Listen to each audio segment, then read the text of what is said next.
data center. It makes one connection to one coordinator on the other side, and it replicates the data inside that data center. Now, how fast does it go? Pretty much, right, we're not breaking any laws of physics here. I've had people ask me, well, how fast is it? It's got to be like microseconds. Or what? Across country? That's impossible. Unless you're using the Large Hadron Collider. But no, this is in milliseconds. But it's based on the latency of those replications, or usually the latency of the wire. So from Amazon East to Amazon West, yeah, you're talking about 70, 80 milliseconds. It's pretty much wire speed. Inside the data center, it's negligible. So your latency and replication is about your wire speed. So if you're really close by, it's really not that big of a deal. But it's something to manage. The other basic tenet of the Dynamo paper was this idea of partitioning. So ACID-compliant databases are built on the silo of data. So you have to have this database has to be completely consistent and by itself. You cannot spread that data around. CAP is another theorem on that. And that's consistency, availability, and partition. These three things are what make NoSQL databases usable in this modern era of trying to get web applications running. And so what these consistency, availability, and partition, it comes down to you get to pick two. So what Cassandra does is it has strong availability, strong partition tolerance, and variable consistency.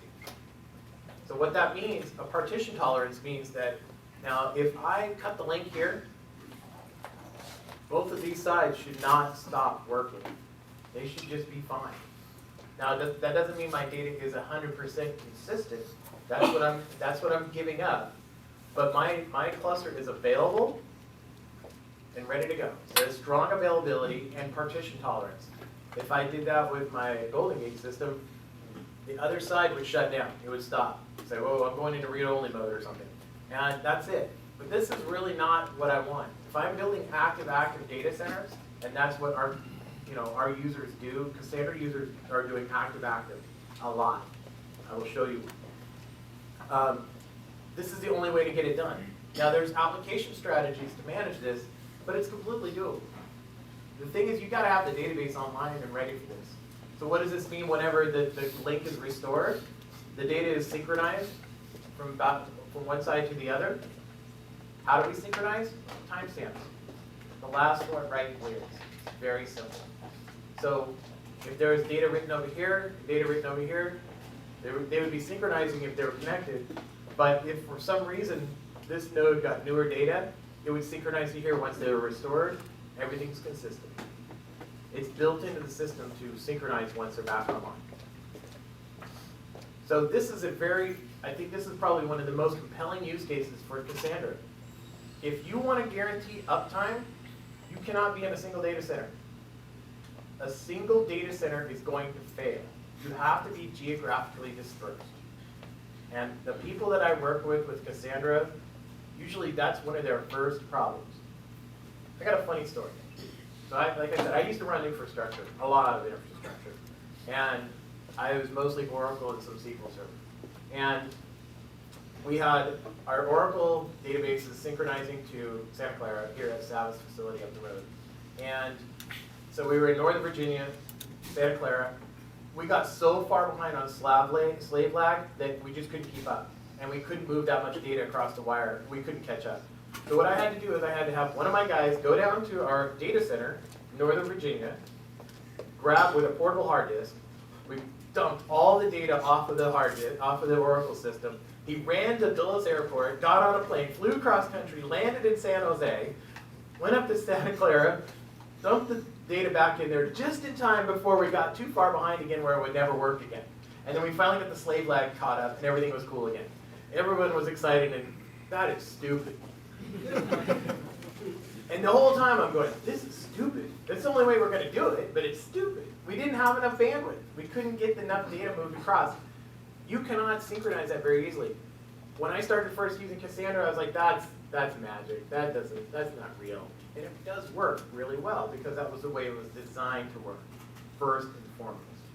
So that's kind of a fun stuff. So what about making sure your data is consistent? Probably one thing that I hear the most about data consistency is near and dear to my heart because that's what your application is expecting. But you as an application programmer need to manage it. So what about that? So with replication factor, how often your data is replicated, we have this flip side, which is our consistency level. Now I told you that with CAP, there's that tunable consistency, meaning you could be more consistent or less consistent, kind of like my kids. And in this case, what I'm going to do is I'm going to show you an example of how that would work in an application. So my client is writing to a random node, and that data is being parallel written out to the replicas. Now, if I pick different consistency levels, that's what I'm actually asking my client to get a response from. So let me explain. So the first and foremost client consistency level is all. All means I want every single replica to acknowledge that that data is on disk. So if I have a replication factor of 3, all 3 replicas have to say, I got it. That's pretty intense, but that gets the job done, right? No one will ever say that your data is inconsistent with that kind of setting. And that's probably not one you'll ever use. Because what that means is you could never have a node go offline. If the node goes offline, you can't get every single replica consistent. But you could do this. What's a little more forgiving and probably much more useful is this idea of quorum. Quorum means that I want 51% of my replicas to, everything I say now is now RF of 2. That's a good joke. Right on. I like to see the flow with the crowd, you know, yeah, we got some consistency level and replication factors going on, right on. So, okay, what was I talking about? Oh yeah, Cassandra, that's right, yeah. Again? Seems like I do this all the time. Okay, so consistency level. We're writing data. Quorum, thank you. Back to the track. Quorum means 51% of my nodes. 51% of my replicas are responding. So whenever I say, I want to set my data, please, and here's an exact example. So when the client writes the data to the coordinator picks it up and says, I'm going to parallel write that out. Well, I get 3 different responses back from those replicas. I get a 5 microsecond, 12 microsecond, and a 500 microsecond acknowledgement. Well, these 2 will make it back to the node. Those 2 will win because I now have 51% of my nodes responding. They're quick.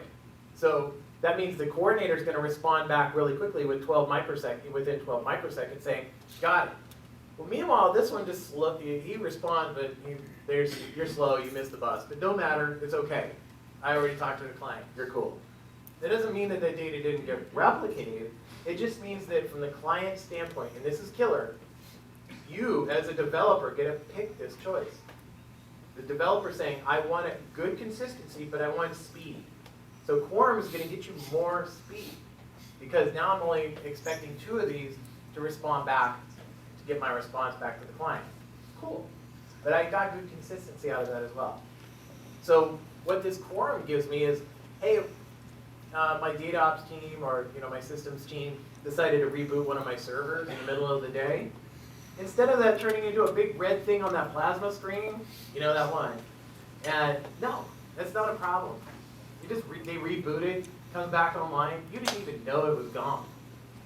And that's really cool for your infrastructure. That's what you want for your end users, and that's definitely what you want for your sleep. Because you do not want to be on pager duty when this thing dies and you got to wake up at 3 a.m. and punch it. I've been there. How many of you have been on pager duty? Oh yeah, look at that. Right on. We're a gang, guys. So you don't have to do that. My favorite Cassandra story is my personal production experience. There was a major outage in one of the zones in Amazon on a Saturday. I didn't notice until Monday. That was really cool. I came in there like, why are these nodes gray? Oh. And then somebody said, well, there was this outage in one of the zones in Zone C. And I'm like, huh, they're gone. Okay, well, reboot. Application didn't even care. It was kept on trucking. It was a little degraded, but I mean, I had plenty of nodes. It wasn't a big deal. But that was my first moment where I'm like, I didn't care. And that's an awesome experience. And there's a lot of Cassandra stories like that. You know, when we all get together, you know, when we talk about stuff and drink beer, it's called a summit. We always tell these stories to each other. Oh yeah, that's nothing. One time I lost half my cluster. Oh yeah? So this is what we want though, is we want the consistency. And the consistency means that I can lose those nodes and my data is safe. Because that is the most important thing. A database had better save the data. Unlike Mongo, which doesn't. But that's okay. They got a nice little JSON interface.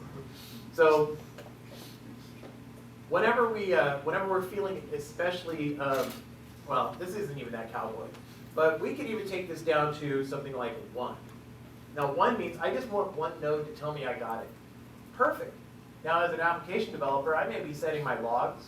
I may be putting logs into my database. If it takes a while for it to get in there, or I don't really care about the consistency as much, 1 is awesome. You'd be really surprised at how much data gets set at 1 and read at 1. Because people feel pretty comfortable with running Cassandra. And those consistency levels work pretty well. Now when I use a 1, it may go to just this one for the acknowledgement, but it's still replicating the data from here to here. That replication is still happening. It doesn't mean I don't want consistency. It means I don't want to wait for the response. And that's where your speed is. So if you're writing at 1, that's what you get. And I need to reiterate something. Consistency level is set at read and write. So I could write at quorum and read at 1. Or maybe I want to bias my writes. I could write at 1, but I need to make sure every time I read it's consistent. I can read at quorum. So I can mix and match these modes around if I need to, so I can get the consistency as a programmer that I want. I'm putting this in the hands of the architects and the developers. You specify how you want it, and that's the way it'll work.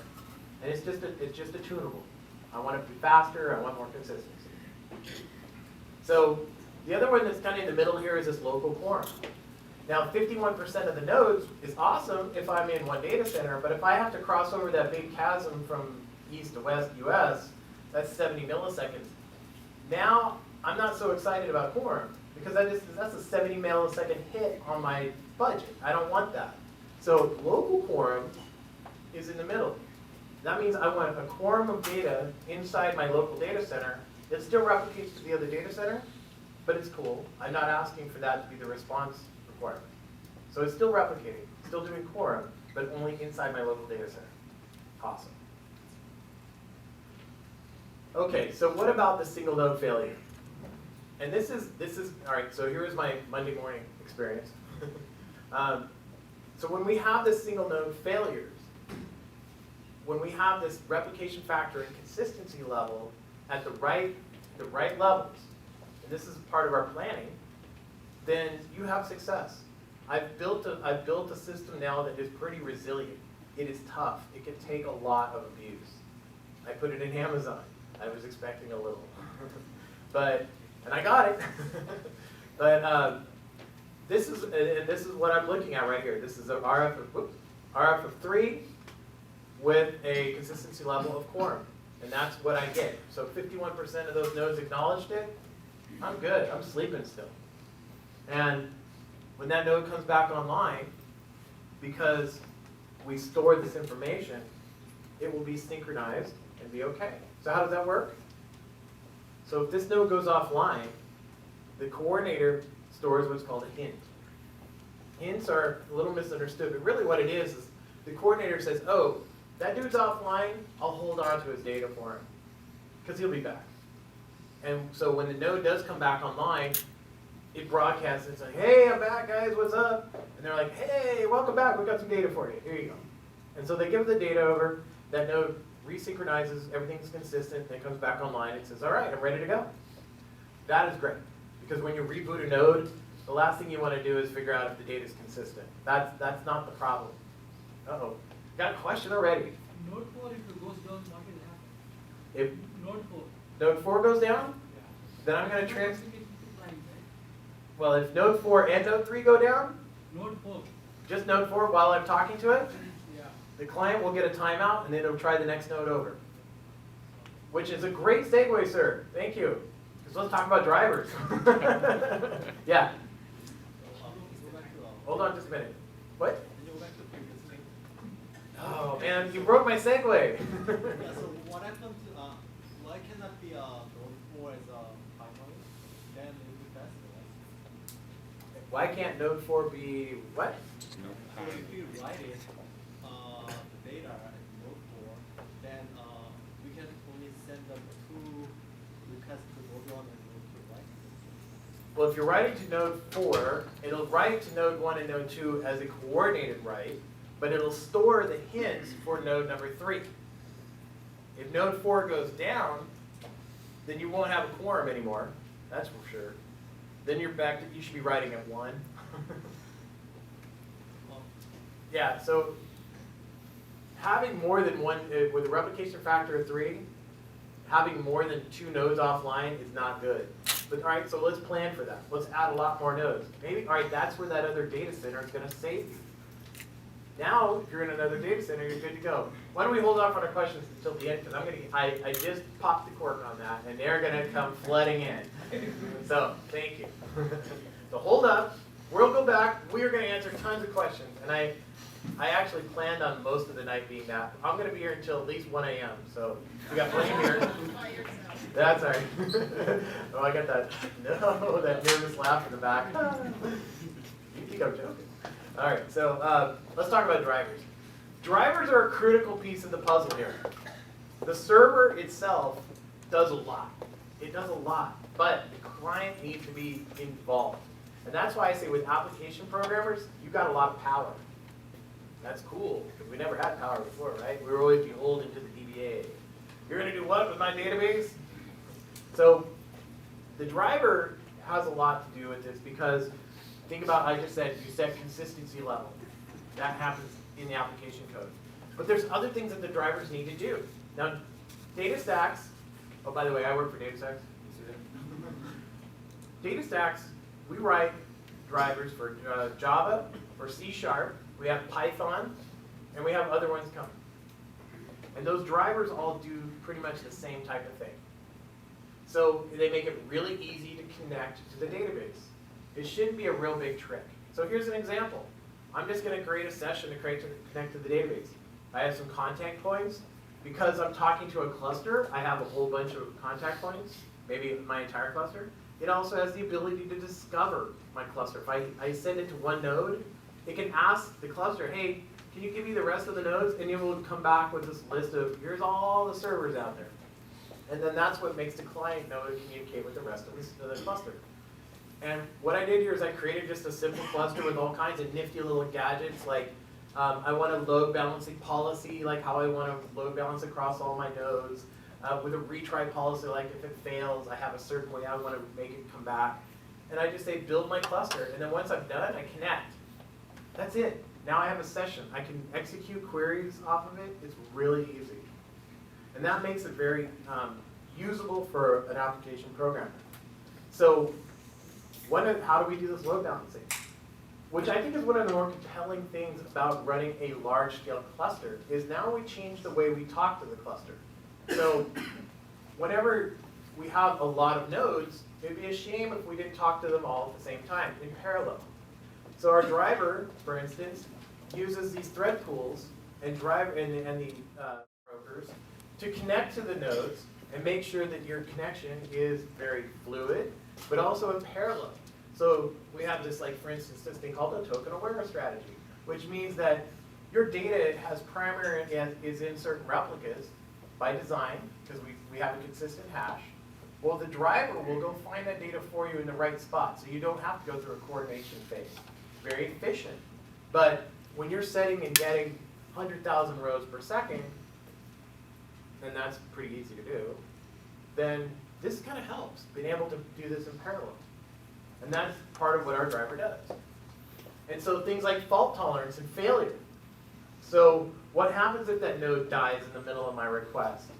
Well, it isn't going to bring down my application. As a matter of fact, my client isn't even going to tell me if it can manage it. Our client will fail back. It'll say, you know what, I didn't like that. I'm going to try another spot. Those timeouts, somebody asks 2 seconds or less, it fails fast. So if you have Or if there's even a place where you reboot a node, it will tell the client, hey, that node's going offline, don't send any more traffic to it. And so there isn't even a failure point for that. It doesn't even have to fail once to do it right. So what we now get is this really cool potential architectures. Now this is what I like to talk about, is building large-scale web app architectures, or any kind of application architecture. So I just did this talk at NoSQL Now. It was about building anti-fragile applications. Oh, by the way, I talked a little bit about Cassandra. But it was mostly about building these. This is a hard thing to build. Because I built it, and it was hard. So what we have here is, I'm going to give you an example application. And what it is kind of irrelevant. But just to give you an idea of like the use cases that are pretty typical for a user of Cassandra. So they may have a US and a Europe data center. They've created these silos of their application for those users. So European users, US users, so they have a web tier, the service tier, some caching, and then they have a cluster of Cassandra nodes, and they have individual data centers of nodes. Now, in a normally operating situation, they're using service-based DNS routing. So if someone's in Europe, they go to the European data center. If someone's in the US, they go to the US data center. When they're adding data to the application, that data is immediately synchronized asynchronously to the other side. So my data is safe and it's moving across, so my disaster recovery plans are dealt with. I don't have a DR website. Everything's active. So with this configuration, now I can survive things like a single node failure. Doesn't bring down my data center. It doesn't bring down my application. People in Europe could care less that I have a node offline. That's exactly what I want most times. But in the worst case scenarios, when I lose an entire data center, now I got problems. Because if I had a single silo of applications here, and my data tier wasn't on board with the idea of being replicated, I'm going to have trouble, big trouble. And this is actually pretty typical. Whoops. So whenever we have this particular case in hand, this person's not going to be like that. But whenever we're using Cassandra, their data is now over here. So all the European data was over here anyway. And so whenever we lose a data center, we just evacuate it. We fail over those connections to here. Now granted, if someone's using a web connection from, say, the UK to the US, it's not going to be super fast, but it's online and their data's there. So this actually happens quite often. I'll tell you who does it too. And they do it on purpose, just to prove that they can do it every day. And this kind of architecture is very doable. Whenever I was doing this, say, 10 years ago, it was very difficult because of one thing, the data tier. The data tier is very, very difficult. It's the hardest part to get in this mode, replicating like this. And if you follow what Yahoo did, they did some amazing things to make that work. Facebook rewrote the query engine in MySQL to figure out how to make that work first, like 5 years ago. That was a bad idea. Now they're stuck. But there's not an easy solution until you start changing the type of technology you use. Using Cassandra works. So I'm going to go through a few users. Like I said, I left a lot of room at the end for questions because I know I'm going to have a ton. I always do. So that's cool. But I'm going to talk about some users. And so what are they doing? How do they do it? Just jog your ideas and then start the questions after. So everybody knows about Netflix. I almost hesitated to put that up there, but they are pros. So if you haven't heard about Netflix using Cassandra, surprise, you've never heard about Cassandra, have you? Because they always talk about it. But it's cool because they have some really interesting use cases, and they've advanced the game quite a bit. They have made Cassandra what it is today. I'm going to say that right out. Because they have figured out a lot of things at scale, and they've proven a lot of things at scale. I looked it up today. That company has an $18 billion market cap. And they are 100% on Cassandra. Boom. Yeah, that happened. So what does that mean? They have $18 billion of market cap that is hinging on the fact that their data is served out of Cassandra. I think that's a pretty strong validation. That's why I leave that slide up there. Reed Hastings, who's the CEO there, bet the farm on that, and it worked. Now why? Because they are in a heavily distributed environment. They're in Europe, they're in South America, they're in North America, and they have to be online all the time. What's really interesting is when I was in Europe last week, I could watch Netflix. And I paused my video in Dublin, I flew home, my video was at the same place again. Why? Because that data was replicated in a Cassandra node. Actually, 144 tier, 144 node cluster, which I used to work with. So that was just not magic, it was just how it was built. And actually, they just take advantage of the fact that data gets replicated like that. Now, what does that mean? Like user accounts? I mean, just straight up user accounts. If you have an account on Netflix, your data is being stored in Cassandra. It's very simple static tables. Playlists, like I said, your playlists are all in there. Now, have you seen that new feature where you can have playlists with multiple people inside your house? I helped out a little bit with that. That was a cool data model. That's all in Cassandra. Payments. So they're doing payments. When you give them money, they do payments inside here. They actually figured out how to do some like the PCI compliance in Amazon, which was, I think, a bigger miracle. But they figured that out. And they gather a lot of statistics. Everything you watch on Netflix, that time series data is streaming back to a Cassandra cluster. Cassandra does excellent time series data. That is probably one of the primary and first-class cases for Cassandra is time series data. Internet of Things, streaming data from logs, that sort of thing. Just because of the way it works. It works very well with that. Now, I put this up here because they do something very unique, and I think it's something to emulate, and I tell people all the time when I'm consulting, do this. They have this thing called the Simian Army. Has anyone ever heard of the Simian Army or the Chaos Monkey? Monkey, yeah, all right, not too many. All right, that's good. Because it's a really crazy concept. They have built services that go around and kill other services.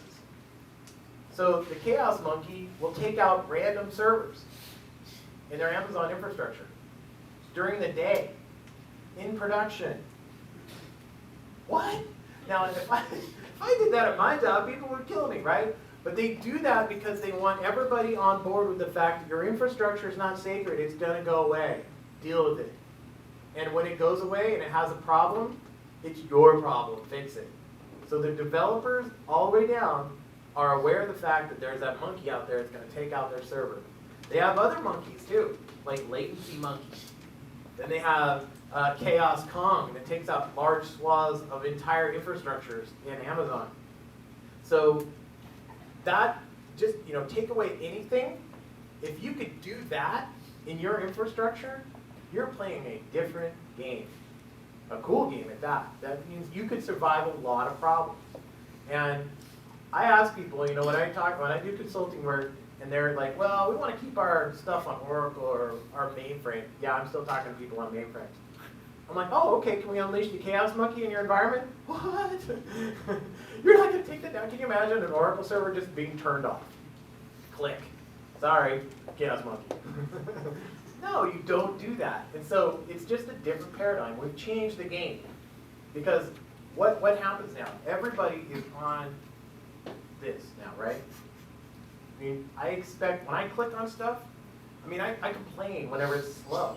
If it's offline, it's almost unheard of. There was and I'm going to have it's funny because I have a slide on this, but remember when Instagram went down for a Saturday morning? They're like, it was a whole day when no one knew what they ate for breakfast. Because everyone didn't take their picture of their breakfast, right? And it was because we've all it's like this thing it has to be online all the time. So we've changed the game. So how about somebody else besides Netflix? My favorite, Spotify. Spotify is awesome. And I have to mention too, Netflix, they have a contributor, or a committer working there for Cassandra. Cassandra is an Apache project. We are stewards of a lot of it. We have a lot of committers that work for us. We don't own it. There's a committer that works at Netflix. He commits code all the time. And that's part of what's really cool about working with open source. If you want to know, if you don't believe a damn thing I said tonight, go download the source code. It's all out there. And it's free. Go do it. It's yours. If you want to modify it, if you said, you know what, that quorum thing isn't exactly what I wanted, change it. It's cool. Do it. Spotify. Another big user of Cassandra. Millions and millions, I mean, I think 85 million users or some crazy number like that. They got a lot of people using Spotify around the world now. And they have a committer as well. Because they're so into Cassandra, they have a committer working there. See the trend here? So they have 1 billion playlists being managed by Cassandra. Thank God, because I'm a huge Spotify user, and I'm kind of happy that they're using Cassandra because it's online. If I was using like Music Now by Sony, I probably wouldn't be so happy. So they have 30 Cassandra clusters running all the time. They have 50 terabytes of data. So, you know, hey, big data gurus, that seems pretty big. 50 terabytes, and that's not even close to the bigger. I mean, that's terabytes. I want a petabyte. I got a cluster out there with a petabyte. They're doing 40,000 requests per second on playlists, just playlists alone. So when people are playing with their playlists, it's getting updated. Now, what's really interesting about how they do things there is that they're definitely a hacker mentality, but they're very conservative when it comes to Cassandra. They don't live on the bleeding edge. So they have a lot of old Cassandra in their infrastructure. Also a big user of Fusion.io, if you ever see a Fusion.io talk. But one of the use cases that they have with this playlist is that they're almost using it like as in Git. Did you know that you can rewind your playlist and go see previous versions of your playlists on Spotify? You can go and look at the history of your playlist in Spotify because all of it's being stored in these really wide rows in Cassandra. They've figured out how to do like a ledgering system. And when you update, it does things around the world. I was just in London and Dublin. My Spotify lists were there and they were good to go. And I changed them there. And I came back to the US, they're fine. So, and that's what I expect now. Now when I was in Australia, same thing. That's what I expect now. This is the world we live in now. I expect my stuff to be cool. I don't want to make an excuse for it. I'm getting spoiled. So Spotify has really turned out to be a great user of Cassandra. Also a good community member. They do meetups and stuff like that. But man, you talked about scale. They're there. Yeah, I mentioned Instagram. They went down for a while, but that was before they switched over. So Facebook. It's funny because Facebook was where Cassandra got started, and it escaped, and they brought it back. So Instagram, which is at Facebook, they are pretty heavy users of Cassandra. And so of course, Instagram, they do photos and things like that. So what they're using it for in Amazon is two things. Your security audits, so they're making sure there's no fraudulent activity. And there's a very high activity stream of data. Like as you add things, you delete things, everything's going on in your account. They're watching for fraud. And that has to be, you have to track every single usage that every user does on their account. That's something that's very difficult to do unless you have a high transaction system. Now along the way, they were using a lot of Postgres for news feeds. So, things like, hey, I posted a new picture. If you follow people on Instagram, those are your news feeds. They wholesale switched over to a 12-node cluster in Amazon that is running the entire thing. We're talking 20,000 writes per second and 15,000 reads per second on that cluster all day long. Because, everyone wants to know what I had for breakfast. So, I mean, these are not minor users. Now, do we have small users? Oh yeah, we have some very small users. But it's really cool to see that they can go from small to big if they need to. I can't talk about the startup I work with, but I think they're going to go huge. But right now, they have a very small cluster, 4 nodes, or 3 nodes actually. If they go big, the last thing that they're going to have to worry about is making their database Instagram big. It just isn't going to be a problem. If they stay small, their data's safe. They don't care. They're fine. I don't think they're going to stay small, though. But these are the kind of users using Cassandra. So that's all I had, but I left a lot of room for questions. So let's open up the floodgates. Sushi, are you all right with this? All right, that's a good question. So what are we reading? What are we writing as a question? Yeah, I was gonna guess. So when we say reads and writes per second in a Cassandra database, exactly what is that? I mean, let's quantify what a read is. Let's quantify what a write is. Now, I'm gonna go back to this. Oh, by the way, Netflix, they do over 1 million writes per second all day long, and that many reads easy on one cluster. So it's not just tens of thousands, it's a lot. Let's go back to this one right here. Okay. So a write and a read is your data. This is a data store, it's a database. So whenever I present data, I expect it to be durably saved on a disk. And in the case of Cassandra, I want it replicated.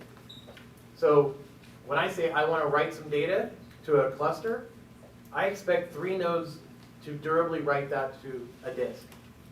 That is a write. Boom. So my data is now safe and sound, sitting on a disk, stored in a certain structure. So is that the equivalent, would that be the equivalent of 1 row or 1 object or 1 tuple? It'd be 1 row and 1 column, or 1 row and several columns in a row, in a string. Okay. So it could be a data set or a single data point. It's an insert. It's actually the terminology is an insert, like with CQL or SQL. I'm sorry, SQL. So that would be an SQL insert or update would be a write. A read would be a select. I want that data back in the same consistency level as well. So let's maybe use like SQL terminology. I'm doing 1 million inserts per second, and I'm doing 1 million selects per second. But the important thing is that my data is now on the disk when I do the insert. It's durable, safe, and it's replicated. And when I do the read, it's coming off of the disk in a consistent manner as well. How do you translate that into this I/O? Well, One mapping, one write. it's not always one-to-one mapping, because the way that it works, a single node, so what happens is a single node has, the way that a write path is in Cassandra, is that when you write data to a single node, so a single row, single column, it goes to the commit log, that's the durability, and then it writes it into memory, and it will stay in memory. Now, as you're writing data at a continuously, really fast pace, it starts filling up those data structures in memory. Because of the way that it works, and this is how it can sustain a high rate of rates, rate of writes, thank you, is that once that memory structure fills out, it will flush that entire row structure to the disk in one sequential write. So that's a very different thing about Cassandra. It's not doing random reads and writes. It's doing sequential reads and writes, which is a very different pattern. And it's very good on a lot of disks, especially SSDs. So it's writing out a long piece of data. Now what that means when you do a read, it's optimized. Instead of doing a lot of random reads, you're reading from one seek point and you're doing an entire sweep on the disk. On spinning disk, that makes a big difference, right? You're doing one seek, that's where the hit is. On SSDs, not as big of a deal. But you're reading a swath of data in one shot. And that's where the speed comes in. That's why time series data is so good on Cassandra. Because you think about it, it's an ordered set of data. I want everything that happened from this time to this time. Well, you can ask a Cassandra node that, and there will be a single seek on the disk, and then one pull off the disk. Very efficient. You can have, I've seen users with millions of writes with P95s of 9 milliseconds, 10 milliseconds, easy. Because when you get your data model right and it's working well, you're probably going to be pulling that out of memory anyway. When you do an update, do you do like an in-place update or do you append and then? So because it's a log file structure, you're going to replace what's in memory. But when that data is written out to the disk, right, one thing to keep in mind, and this is a different concept as well, is with Cassandra, when that memory table is flushed out to disk, that's called an SS table, it only writes that table one time. That file is never written to again. Now that can be pretty handy if you've ever done backups and you have open file problems. You never have an open file. But that means you have a buildup of files. There's a process that runs in the background called compaction. And that combines these SS tables, these data files, and does a merge sort. So it'll take several of those, do a merge sort, and create one new file out of it. And the compaction process is very understood. It's used in several different technologies. HBase uses compaction, Chrome, level compaction in the Chrome browser.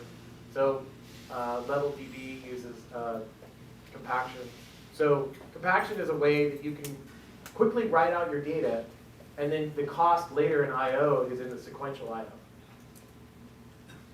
That's why it's very good on local commodity hardware. Yes? Do you have a workbench that monitors your cluster as well as your database schemas and everything else? How do you build it? Yeah, so all right, so monitoring. How do you monitor a cluster? Well, all right, so DataStax, one of the things that we do is we have a product called Hobsons, and it watches multiple clusters. And it's a great product because whenever you have a lot of servers, they tend to gang up on you, right? So you have a single pane of view on that. You can manage it. You can turn servers on and off. We also have another product called Dev Center, which allows you to read and write queries directly into your database. And that's a separate, it's an open source product. You can download it right now. But we provide management tools for Cassandra. You can do it in open source, but we provide a value add to that as well. How do you get exposed to To your tools? Oh, you can just go to datastax.com and download them right away. I mean, everything you hear and see today is completely free and downloadable.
cluster is 10 nodes.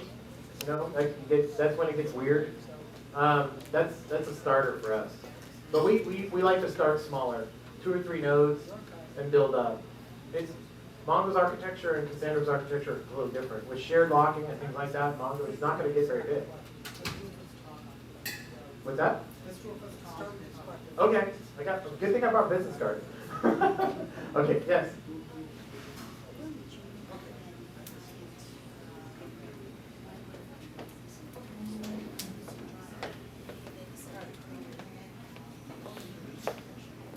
Yeah, so when would you consider migrating away from your current database to Cassandra?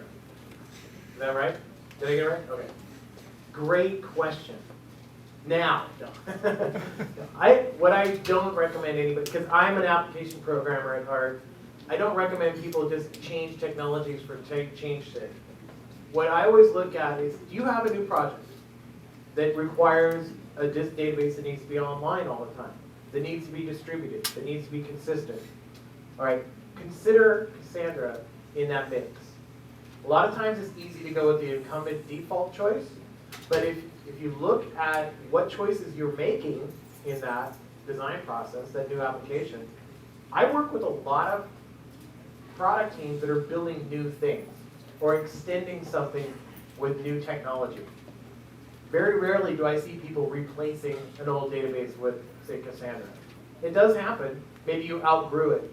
Like I was saying, like Mongo, and people get off Mongo and go to Cassandra because they need bigger, better, stronger. Instagram got off of Postgres so they could get to Cassandra. It does happen. But if, to keep your risk low, just think about what new applications. That's a good place to get started. Nobody ever, how many people in here have seen an application last for more than 10 years the exact same way it was written 10 years ago? Yeah, there's no end. Oh, you got all the answers, don't you? It doesn't happen that much. Yeah, thank you. No, it's still, you're right. Well, I use it every day. I don't use Nano. And I'm not an Emacs guy, sorry. In the back. MapReduce, yes. That is what DataStax does, is we sell a Hadoop distribution on top of Cassandra, specifically to do MapReduce on Cassandra data. It makes it so you don't have to move the data out of Cassandra.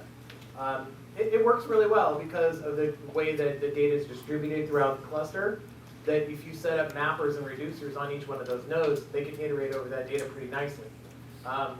It's not a full-blown Hadoop installation like you would expect, thousands and thousands of nodes of Hadoop. I never recommend people do that.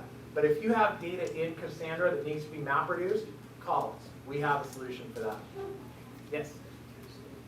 First is, I would like to know about your Cassandra architecture. Do you use CMaxLog or in a 1,000-node architecture? Second is, can you talk a little bit about commit logs, the monitoring software like CFStats, based on your experience?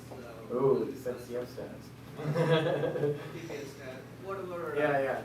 So, what things you look for in the Q&A? So our first question was, what was the architecture for this 1,000-node cluster? Like, what kind of machines was that?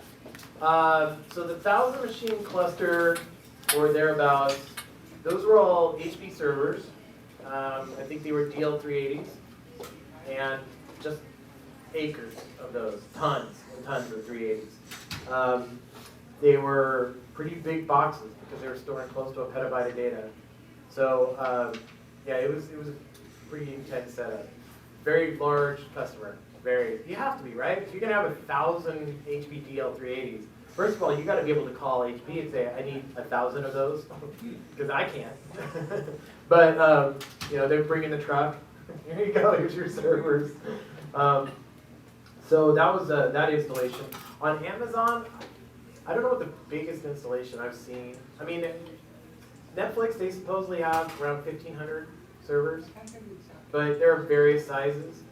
So what I consider a minimum size in Amazon is an M1 large, and even that one's a little lame, just because it's, let's face it, M1 large, you're going to be getting a lot of steel CPU on that. I like to start with M1X large and go up from there. The 4XL is my favorite. That's what Instagram uses, the 4XLs. And it's a good sweet spot for disk and CPU and memory. So yeah, those are the kind of architectures there. And then what was it? How do you monitor this? So what are the key monitoring metrics you used in CFStax and Yeah, so the key monitoring, so it was CFStats, you mean like from Cassandra CFStats? I'm talking about like from availability. Because you're the one guy who used Cassandra? For example, trip lights status and all those things. So what is that you measure? I measure, so this is where I measure things. First and foremost, I measure my application latencies. So for my application, what are my read and write latencies? Because that's what matters in a cluster-wide.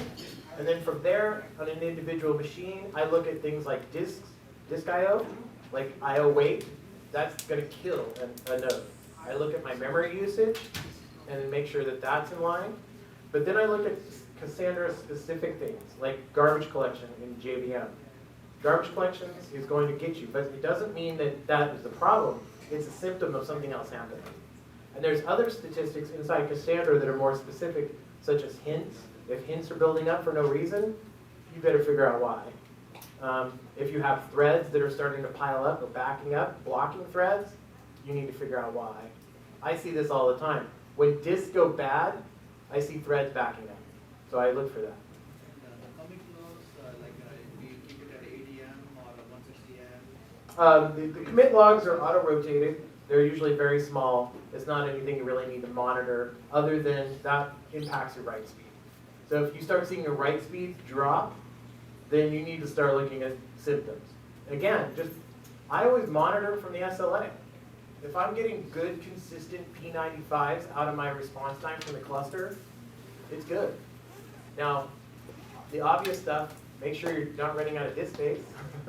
But beyond that, there's not a lot you need to monitor.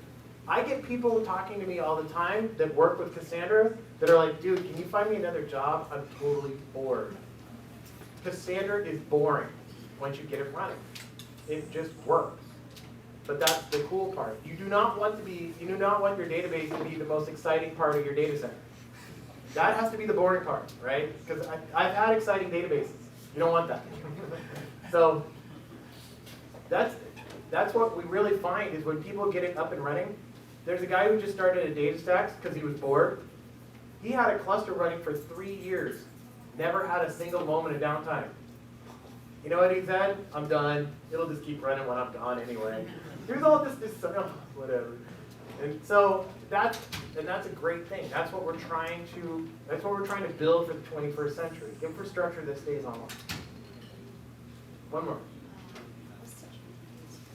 Security. Ooh, somebody finally asked that question. Okay, security is a funny word in NoSQL, right? Because no one really likes it. Well, Cassandra has it. So again, at the base level, there is a grant revoke security, SSL, so communication between nodes from the client or using TLS. If you want to go more advanced, DataStax sells a security package, which includes on-disk encryption, data auditing. It includes the authentication and then external authentication, like Kerberos. So there is more advanced security available. Some of it's paid for, some of it's in the open source. But what you would expect, a username and a password on a database, which is kind of new in NoSQL, right? You're like, whoa, wait a minute, I can't just go get the data? Yeah. All right, 2 more questions. So who gets this? You haven't asked a question. So you mentioned like timestamp is used to maintain consistency across nodes. Right. Who provides the timestamp? Who is the master for timestamp? Who provides the timestamp? It's the client. The client, when it writes the data, sends a packet. That mutation is sent to the certain cluster. It includes the consistency level, the data, and the timestamp. And that is, that's really the only place it could exist, right? So that means you need to synchronize your clients, but we kind of do that anyway, I hope. And it's really fun when you don't. That's a fun problem to troubleshoot. Yeah, at the back. So how do you compare yourself with like MemSQL? We don't. We're in a completely different space. Let It's them, also a distributed architecture, that's why. it's distributed, but it's limited, I feel. I mean, it's one of these new SQL databases. Who knows where these are going to land? We're not that. And let them fire up a 1,000-node cluster from around the world, and let's see how they do. You know, that's where we're at. We're at large-scale infrastructure, but we're also small-scale and a usable data model. It's very simple. MemSQL, DuoDB, a lot of these now, you know, they're trying to do transactions. They got some really weird failure modes. You will lose data with those databases. And that's a fearful thing. But I mean, of course I'm going to be against it. But I have seen enough weird database technology in my day. I've been doing databases for 20 years. I have a degree in distributed computing. I've been doing this for a long time. Cassandra was the only one that I could really trust when I first started using it because I trusted the Dynamo paper. Actually, that's how I got to Cassandra in the first place. Because I was like, wow, the Dynamo paper, finally somebody wrote something that makes sense. And I was looking at all the Dynamo variants. These new databases, there are some problems, big ones. New will lose your data. And we'll see how it goes. But I think that's all the time we have for questions, right?